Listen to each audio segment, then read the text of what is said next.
This is Door County Daily News, and we're with the Door County Coastal Byway Chair, Ann Miller.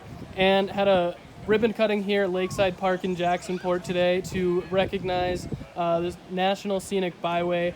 You spoke today. You're a fourth generation local. You have family that have traveled these roads, and today you get to see it officially recognized on the national level. Just to you personally, I mean, what does that mean? That means hopefully that we can go from everybody having two jobs their whole lifetime to try and make a living here to maybe having one job and weekends off, like manufacturing, that people don't have to drive back and forth to manufacturing jobs in Sturgeon Bay if they can make a decent living doing the tourism thing up here. It also means that we have more access to preservation efforts and enhancements for visitors along the way. You can do bike lanes, pedestrian lanes, and as we can see, the highways have had expanded shoulders that are paved now. So that will help a lot.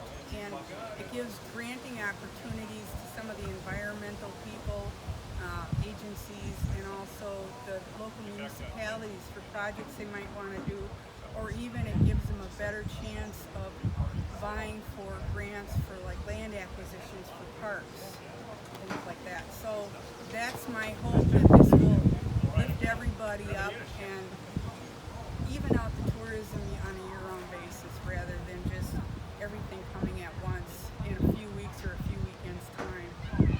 That's what we'd like to see. So while the recognition is great, this goes beyond just the formal recognition of it, Yes. the formality of it. Yes, it does. So, can you speak just a little bit about the process of applying to be, a National Scenic Byway? This isn't something you decided to do in January. I mean, this takes a while. Yeah, it took a while. There's about 14 different steps that you need to fulfill when you do an application, or in the past when you do an application for National Scenic Byway status. And so all along the way, we knew that we had to have certain projects done. And we worked on those, and we did get a National Scenic Byway grant from Federal Highway Administration to do the kiosks and to do our long-range plan. And it was about a $200,000 project, and municipalities were a 20% versus 80% Federal Highway Administration Scenic Byway money that did this. So the municipalities jumped on board with the kiosks, and we also funded the long-range plan, which is on the website at Schmeigel Reserve.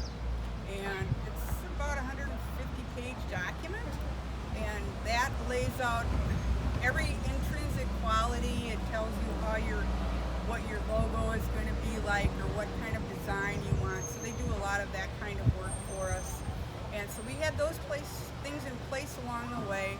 And then Federal Highway Administration required that you updated your corridor management plan.